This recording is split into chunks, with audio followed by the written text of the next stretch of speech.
जय हिंद दोस्तों, मैं हूं मेजर गौरवारी और आप देख रहे हैं मेजरली राइट। ग्लोबल टाइम्स आप सबको पता है चाइना का एक न्यूज़पेपर है और ये कम्युनिस्ट पार्टी ऑफ चाइना का माउथपीस है।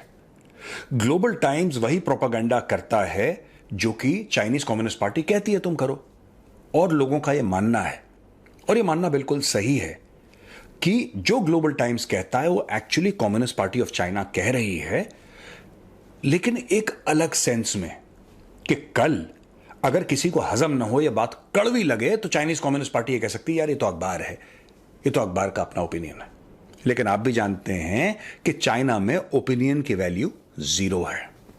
चाइना में किसी का, चाइनीज आदमी का ओपिनियन नहीं है, वहां पे चाइनीज सिटीजन का ओपिनियन नहीं है, तो अखबार का ओपिनियन कैसे हो सकता है। बहरहाल ग्लोबल टाइम्स एक आर्टिकल लिखता है डॉक्टर जयशंकर के ऊपर, और डॉक्टर जयशंकर के ऊपर पर्सनल अटैक करता है ग्लोबल टाइम्स का आर्टिकल। और ग्लोबल टाइम्स का आर्टिकल अटैक करता है और डॉक्टर जयशंकर को उल्टी सीधी चीजें बोलता है कि डॉक्टर जयशंकर जो हैं वो चाइना से परेशान हैं, चाइना से जेलस हैं, चाइना की तरक्की उनसे देखी नहीं जाती है, उनकी फॉरेन पॉलिसी गलत है, ब्ला ब्ला ब्ला ब्ला। फिर ग्लोबल टाइम्स का आर्टिकल, इंदिरा गांधी की डिप्लोमेसी इतनी अच्छी थी, जवाहरलाल नेहरू की डिप्लोमेसी इतनी अच्छी थी, इनकी तो डिप्लोमेसी बिल्कुल, ये सारी चीजें भी करता है। फिर वो एक और लांछन लगाता है कि ये तो जाके बिल्कुल अमेरिका के साथ बैठ गए हैं और हमारे खिलाफ हो गए हैं और हमें दुश्मन की नजरों से देखते हैं। ये सारी की सारी चीजें ग्लोबल टाइम्स लिखता है। और दोस्तों, अचानक ये आर्टिकल ग्लोबल टाइम्स, ये इंग्लिश में भी छपा और चाइनीज में भी छपा ऑनलाइन, यानी कि पब्लिश करा गया ऑनलाइन, चाइनीज में और इंग्लिश में। और अचानक इंग्लिश वाला विड्रॉ कर लेता है ग्लोबल टाइम्स आर्टिकल, ये आर्टिकल गायब कर देता है। क्या हुआ? ग्लोबल टाइम्स ने आर्टिकल गायब क्यों करा अचानक? क्या इनकी स्ट्रैटेजी थी कि बोल दो, बाकी लोग इसको सेव तो कर ही लेंगे, हाहाकार तो हो ही जाएगी, फिर हम इसको डिलीट कर देंगे चुपचाप, जैसे लोग कभी कभी ट्वीट गलत हो जाता है तो डिलीट कर देते हैं, उसी प्रकार से क्या यह स्ट्रैटेजी थी? एक और बात मैं आपको बताता हूं, आपको बड़ा अजीब सा लगेगा, you will find it very strange, क्योंकि जिस तरीके से चाइना ने ये पूरे आर्टिकल के मामले में बिहेव करा है दोस्तों, ये देखिए सब। वैंग डमिंग एक चाइनीज आदमी है जिसने ग्लोबल टाइम्स के लिए पहली बार लिखा है और उसी ने आर्टिकल लिखा है। वैंग डेमिंग कौन है, इसकी शक्ल कैसी है, ये कहां रहता है, इसने पहले कुछ लिखा है नहीं लिखा है, इसके क्या क्रेडेंशियल्स हैं, इसके क्या क्वालिफिकेशंस हैं, ये किसी को नहीं पता। ये है कौन, ये भी किसी को नहीं पता। आदिल बराड़ एक जर्नलिस्ट है ताइवान में, वो कहता है कि ये नाम असली है ही नहीं, ये तो सूडोनिम है। सूडोनिम जैसे तकल्लुस इस्तेमाल करते थे पुराने टाइम, मतलब नाम उसका सही कुछ और है लेकिन उसने कुछ और नाम इस्तेमाल कर दिया। वो कह रहा है बंदा ऐसा है ही नहीं, वैंग डेमिंग नाम का कोई बंदा है ही नहीं, ये ताइवान में है जर्नलिस्ट बेस्ड, आदिल बराड़ है इसका नाम। और इसका ये कहना है कि साहब ये जो वैंग डेमिंग है ये फेक आईडी है, यानी कि चाइनीज सरकार एक फेक आईडी से एक आर्टिकल लिखवाती है डॉक्टर जयशंकर को पॉइंट आउट करते हुए, और यहां तक कह देती है डॉक्टर जयशंकर को कि वो भारत की जो प्रायोरिटीज हैं उसको आगे नहीं रख रहे, भारत के नेशनल इंटरेस्ट को वो प्रायोरिटाइज नहीं कर रहे हैं।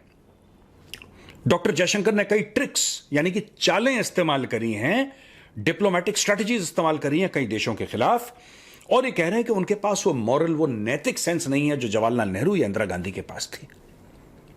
दोस्तों, मैं ये जानना चाहता हूं कि ऐसा डॉक्टर जयशंकर ने क्या कर दिया कि चाइनीज इतने परेशान हो गए। Because the Global Times is the official mouthpiece of the government of China.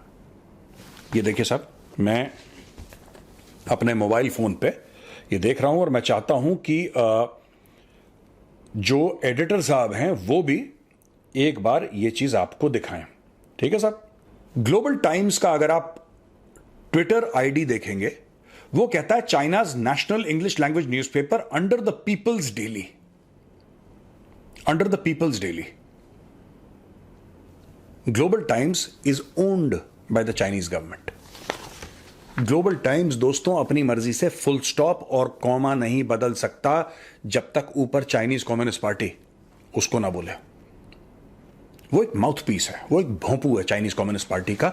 ये पड़ गए डॉक्टर जयशंकर साहब के पीछे। जो डॉक्टर जयशंकर ने कुछ रिमार्क्स दिए थे और चाइना पिनक गया। चाइना को बहुत बुरा लगा कि डॉक्टर जयशंकर ऐसा कैसे कह सकते हैं हमारे, और उसके रिटेलिएशन में दोस्तों, उसके रिटेलिएशन में यह आर्टिकल छपा है। डॉक्टर जयशंकर ने बोला क्या? डॉक्टर जयशंकर ने बोला है कि दुनिया को एक जनरल चाइना प्रॉब्लम है।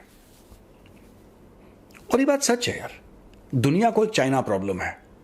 बेसिकली डॉक्टर जयशंकर का कहना है कि अगर आप यूरोप में जाएंगे उनसे बात करिए, अगर आप अमेरिका में जाएंगे उनसे बात करिए, आप दुनिया में किसी भी देश से बात करिए, वो कहेंगे कि हमें चाइना से प्रॉब्लम है। इनका कहना है go to Europe and ask them amongst the major economic और national security debates today it's about China.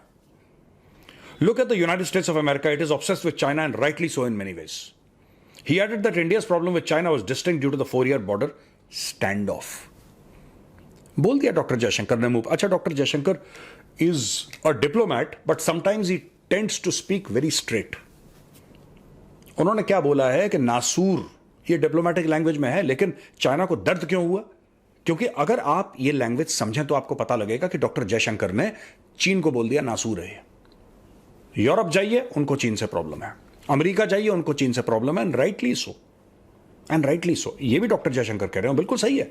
अगर उनको चाइना से प्रॉब्लम है, अगर आप इकोनॉमिक प्रॉब्लम देखें तो है, नेशनल सिक्योरिटी प्रॉब्लम देखें तो है।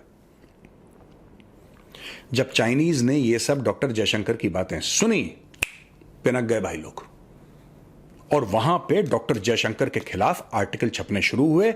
और जो सबसे बड़ा आर्टिकल छपा वो छपा ग्लोबल टाइम्स में। अच्छा दोस्तों, इसमें उन्होंने यह भी बोला है कि डॉक्टर जयशंकर का जो करियर है, इसको कहते हैं ना जर्नलिस्टिक हेड जॉब्स।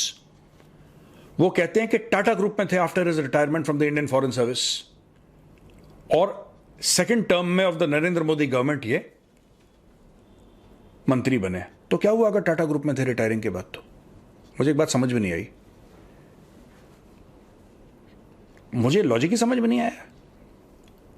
और मुझे यह बात नहीं समझ में आई कि भाई जब तुम इतने बड़े चौधरी बने थे, जब तुमने डॉक्टर जयशंकर के खिलाफ अपने खुद के अखबार में, यानी कि खुद के ऑनलाइन पोर्टल पे तुमने एक आर्टिकल छाप दिया, तो तुमने आर्टिकल ये फिर हटाया क्यों? किससे डर गए थे?